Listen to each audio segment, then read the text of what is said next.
What is to be done? I think that's the question on everyone's lips these days, certainly at this conference. I've heard it many times.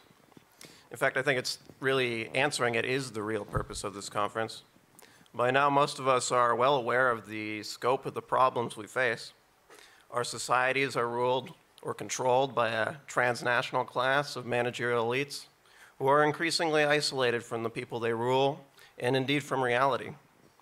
These elites and the many institutions they control have been captured by a revolutionary ideology that seeks to remake the world and everyone in it from the top down. The vast machinery of modern managerial technocracy has been turned against us. Its bulging bureaucracy is seeking to impose on us a totalizing project of internal colonization. Our systems of self-governance, the cultural fabric of our national ways of life, even our very human nature are being intentionally suppressed and replaced with a stifling conformity of a rigid system of ideological and technological control. The last semblances of democratic accountability are today being cast aside in favor of governance via mass manipulation and open coercion. Increasingly, any dissent is treated as a threat to the security of the state and is punished as such. As we've seen so clearly at this conference, for conservatives and other dissidents, this means escalating exclusion and persecution. The reality is that any liberal neutrality or rule of law that the state once maintained no longer exists. Such restraint was an artifact of an old order. Meanwhile, managerialism's progressive project has produced a deliberate inversion of moral values, degradation of competence, and an explosion of trust. This has begun to induce collapse in the basic systems upholding civilization. The result, as many of us have seen, is a proliferation of crime, addiction, social atomization, and general despair, dysfunction, disorder, and decay across the West. And so now we suffer under a state of simultaneous anarcho-tyranny. What is to be done? First of all, it should be clear by now that old guard conservatism will be of no use to us whatsoever. For decades, such a conservatism has failed to conserve much of anything at all. Even when successfully elected to political office with a strong mandate, conservatives of this mode are soon either co-opted by the oligarchic establishment or find themselves isolated and helpless before the vast, unelected managerial deep state. They have proven themselves unable to combat either the relentless march of progressive cultural hegemony or the growing technocratic tyranny that openly advertises its intent to destroy us. Over and over again, they are fast reduced to blustering uselessly at congressional hearings, whining on talk shows, or settling in to merely grift whatever they can, well they can. Just voting harder is not going to be enough to get us out of our present mess. So what is to be done? Let me propose that conservatives have failed in large part because, in addition to a simple lack of backbone, they have completely forgotten the basic foundations of building real political power. But before I turn to that point, however, let me first outline 4 key attributes or elements that I think any real right-wing strategy would need in order to actually be successful today. Such a strategy would, first of all, have to be anti-fragile. That means it would have to be difficult to disrupt and suppress, difficult to cancel, no matter how much its enemies tried. In fact, ideally, it should even gain strength from persecution rather than lose it. In short, it must be very hard to kill. It must be scalable. By this, I mean it must be flexible enough to meet a wide range of possible challenges and scenarios, ranging from draconian repression to acute instability to sweeping electoral victory, without the core thrust of its strategy ever needing to change. It must be self-legitimizing, rather than its legitimacy hanging on promises, such as on the outcome of an election. It should generate loyalty and popular legitimacy from the core nature of its very existence and everyday function. Most importantly, it must be self-reinforcing. This means that every action builds the capacity for further action on a greater scale. Every exercise of power generates additional power. Every success makes further success more likely, until the accumulated facts on the ground make victory appear inevitable. There is, in my view, only one strategic method that can possibly fulfill all these requirements. And that is the strategy of deliberately constructing a parallel state from the ground up. That may sound outlandish and impossible, but actually it's been done before, and indeed many times. In fact, many of the most successful and enduring right-wing movements of our own time have used various variations of this strategy to great effect. For example, when Hungary's Young Fidesz party faced its own entrenched leftist post-communist deep state in the late 90s and early 2000s, it responded by pivoting to a brilliant strategy of parallel organizing. Understanding that Hungarian civic life had been corrupted and destroyed by the communists, and the people left atomized and dispirited, the party deliberately turned away from high politics and founded what it called the Civic Circles movement. This movement focused on establishing community organizations across the nation to bring people together in grassroots civic action, volunteer work, and education and practical self-governance. They founded new parallel education and media institutions and provided forums for intellectual discussion. They promoted art and culture that celebrated national pride and conservative values, and they served as a patronage network that helped launch promising young talent throughout society. In doing so, Fidesz succeeded in building out an entirely new grassroots power base, which it could then easily incorporate and mobilize for mass political action. It's been winning political landslides ever since.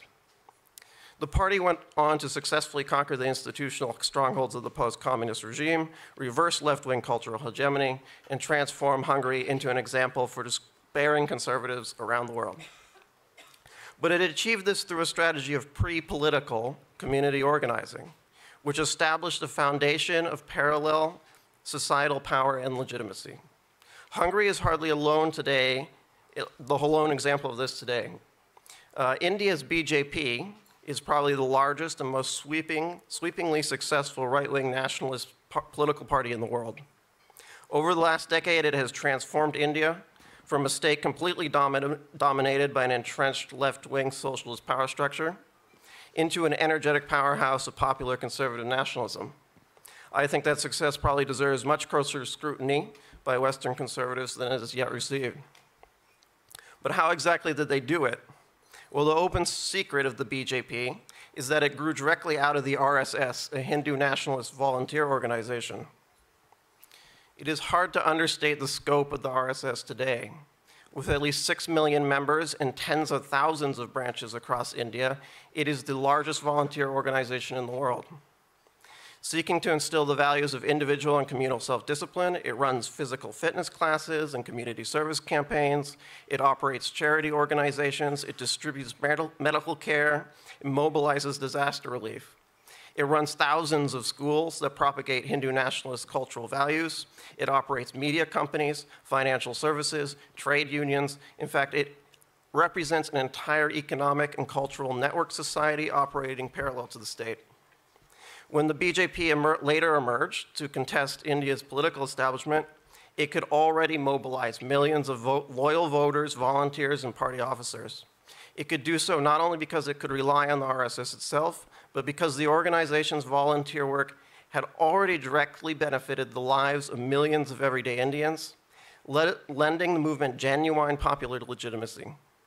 Yet even when the opportunity for this kind of mass action remains out of reach, a strategy of parallel organizing can still be the key to survival and laying the groundwork for future triumphs. Under the crushing totalitarianism of communist rule, Czech dissidents developed a strategy of resistance they called the parallel polis. Leading dissidents like Václav Benda and Václav Havel sought to combat the atomization, isolation, and degradation imposed by the state through the creation of a network of underground communities. They formed underground universities, philosophy seminars, samizdat magazines, theater productions, and mutual aid societies for those harmed by state persecution. In doing so, they did more than keep up morale with pleasant intellectual diversions. They built a resilient base of organization from the ground up. They forged an experienced leadership cadre. They created a flexible network state. And when the weakened communist state collapsed, they found themselves poised to quickly step in and fill the vacuum. Suddenly, their parallel polis became the polis. Much of the chaos that other post-communist states faced was thereby peacefully avoided. The dynamic at work in all of these examples is essentially the same.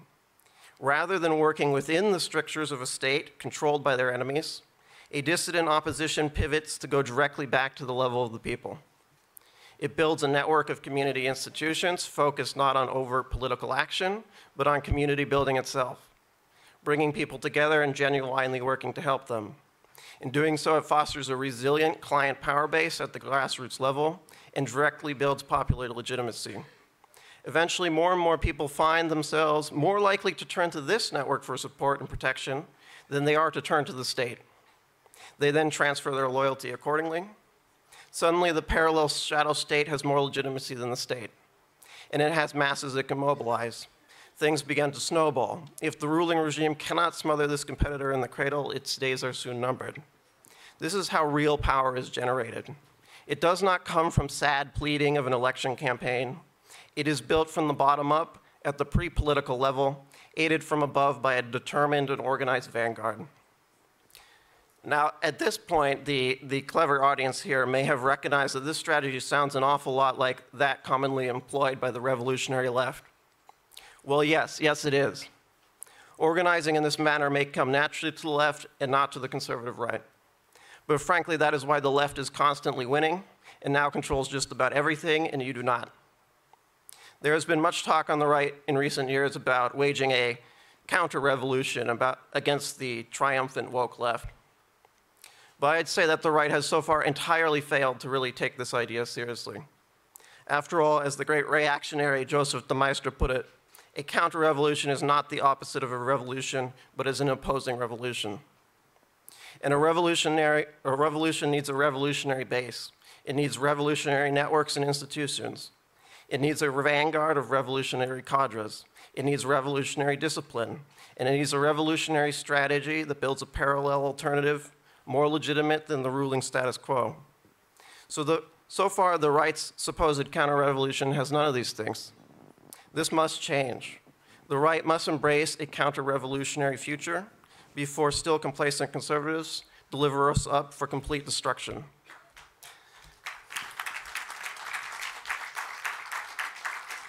Fortunately, the timing could not be better. The West today is awash with economic, social, and spiritual problems, from drug addiction and depression to financial precarity and the breakdown of family formation.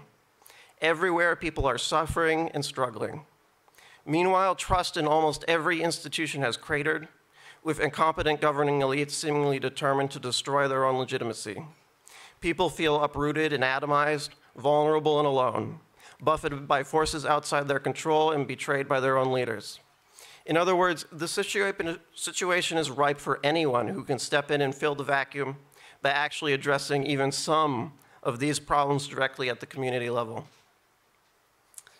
This vacuum is the one great untapped wellspring of authority and power in the West today. And it's inevitable that someday soon somebody is going to successfully tap it, whether that's the right or some faction of the far left. Whoever does so first is likely to claim the future right to rule. There are many on the right today who disparage the notion of organizing outside the familiar battlegrounds of electoral politics as somehow running for the hills or retreating into the monasteries. Meanwhile, certain pessimists deride any popular political action as useless, claiming that real change can only come from an already powerful clique of counter-elites within the system or from some Silicon Valley Caesar. Both are wrong.